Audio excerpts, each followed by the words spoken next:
Fala pessoal, tudo bem com vocês? O mercado da bola não para e tem uma chance do centroavante Jô voltar para o Corinthians ainda esse ano. Vamos falar sobre isso? Eu sou o Chico Garcia, seja bem-vindo, inscreva-se no canal e vamos juntos!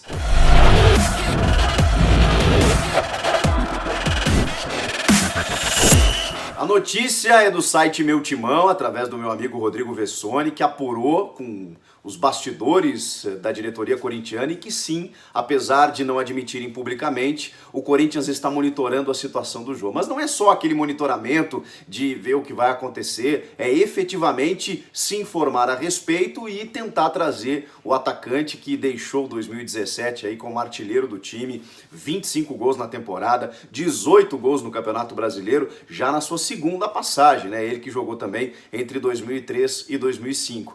Chegou em 2017 com 30 anos, voltando do futebol chinês, desacreditado, um pouco acima do peso, aquela coisa toda, depois de aspectos extra-campo, né, terem o prejudicado em vários momentos, naquela passagem dele pelo Inter, mas depois ele se recupera no Atlético Mineiro, participa daquela campanha histórica de 2013, um título da Libertadores, naquele time junto com o Tardelli, o Ronaldinho Gaúcho, e aí volta da China para o Corinthians, né, o seu time do coração, e faz um 2017 espetacular. Encaixa muito bem naquele time do Carille, em que tinha outros jogadores fantásticos, né, que participaram daquela campanha com muita qualidade. O Rodriguinho, o Jadson ainda em alto nível, o Maicon, volante da base, né, que surgiu muito bem no time, o Guilherme Arana, que subiu para o profissional também, muitos jovens ali, né, como vocês podem ver. A dupla de zaga também era muito boa, Pablo e Balbuena.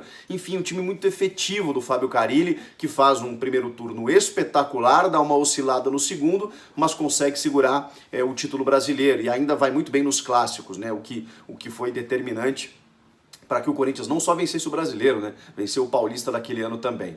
Bom, mas e qual é a situação do Jô no Nagoya Grampus do Japão? Ele tem contrato até o final desse ano e já afirmou que não vai renovar, ou seja, ele não vai permanecer no clube onde está. Já afirmou que não tem jeito, ele não continua por lá. A única coisa que pode prejudicar o Corinthians nessa tentativa de negociação, porque ele já declarou que ao voltar para o Brasil, a sua prioridade é sim o Corinthians. O que pode dificultar é ele ter alguma outra proposta, tanto no mercado asiático como em algum outro clube, em alguma outra situação que possa lhe render uma condição favorável. Para muitos que podem se questionar, mas o Corinthians tem dinheiro para contratar o Jô não ganha um salário tão alto, vejam bem, né, gente, vamos correspondendo à realidade do futebol e também do futebol asiático. Não ganha um salário tão alto para o mercado asiático realmente. Ele saiu do Corinthians vendido por 11 milhões de euros, na época mais de 40 milhões de reais, em que o Corinthians recebeu os 100% da negociação na mão. E por isso o Jô, inclusive vocês lembram, né, na despedida ele falou que só sairia, teve outras propostas, mas só sairia numa condição vantajosa para o clube também. Ele já tinha 30 anos, era muito difícil o Corinthians pegar algum dinheiro com um jogador dessa idade. E aí faz uma venda nesse valor, 11 milhões de euros. Mas o salário do Jô, ele correspondia, desde aquela época até então, a 10 milhões de reais anuais, o que dá uma média de 800 mil reais. Era muito mais do que ele ganhava no Corinthians naquela época, mas vamos combinar que tem jogadores no futebol brasileiro ganhando muito mais do que isso, do que esses 800 mil reais. Não estou aqui valorizando esse tipo de coisa, não acho que seja um salário aceitável, mas assim, a gente tem que entender a realidade do futebol brasileiro, que provavelmente vai se alterar um pouco após a pandemia. O Corinthians tem um teto salarial, nós sabemos, que ganham aí jogadores como o Cássio, o Fagner, o Jadson também, né, e acabou sendo liberado, o Ralf.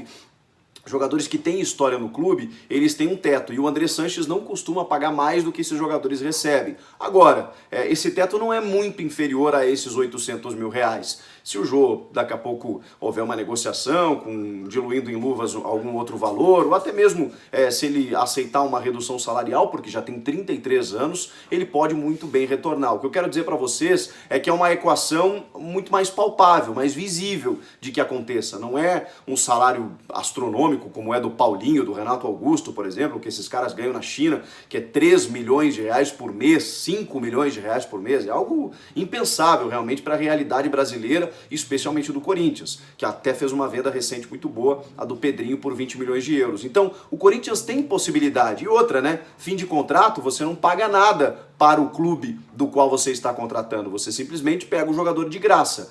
Ah, mas o contrato vai até o final do ano. Como o Corinthians pegaria o Jô antes desse contrato terminar, né? Bom, aí tem uma questão. O Jô chegou no Nagoya arrebentando. Ele tem mais de 70 jogos aí, 34 gols, se não me engano. É uma média de 1 gol a cada 2 partidas. É uma média muito interessante para um jogador acima dos 30 anos, mesmo na liga japonesa. Ele, ainda com o contrato até o final do ano, chegou um treinador italiano no final da temporada passada, o Massimo Ficadenti, que não teve uma boa relação com o atacante. Nos 2 jogos antes da paralisação dos campeonatos, ele não foi utilizado. O time segue fazendo pré-temporada, uma intertemporada agora, na Tailândia. Ele segue no Japão. Ou seja, ele já se deu conta que não faz parte dos planos desse novo técnico. Só que o Corinthians não vai pagar uma rescisão, não vai pagar nenhum tipo de multa para obter o jogador agora. Mas como ele não está sendo aproveitado e o contrato vai só até o final do ano, pode haver um empréstimo para depois haver uma negociação para compra ou um novo firmamento de contrato do Corinthians com o atacante. Pode haver uma rescisão amigável e o Jô consiga a liberação antecipada, já que não está sendo utilizado, para que o Corinthians o contrate. Ou seja, a possibilidade existe. São essas as chances do Jô jogar no Corinthians e a gente vai ter que aguardar. Uma informação que realmente seria muito interessante, porque apesar do Mauro Bocelli eu ser muito fã dele e ele ter números interessantes, o Jô foi muito mais efetivo enquanto esteve aqui no Corinthians. E ainda assim, seria interessante ter para grupo, né? Você ter ou o Mauro Bocelli ou o Jô, o Wagner Love talvez perdesse espaço e o Gustavo já foi parar lá no Internacional. Então, dentro dessas possibilidades, você ter Jô, Bocelli e Wagner Love como opções para o ataque, eu acho bem bacana. E aí o Corinthians já começa a montar um grupo bem interessante. E vocês? Gostariam da volta do Jô? Comentem aqui embaixo, inscreva-se no canal, eu volto na próxima. Tchau!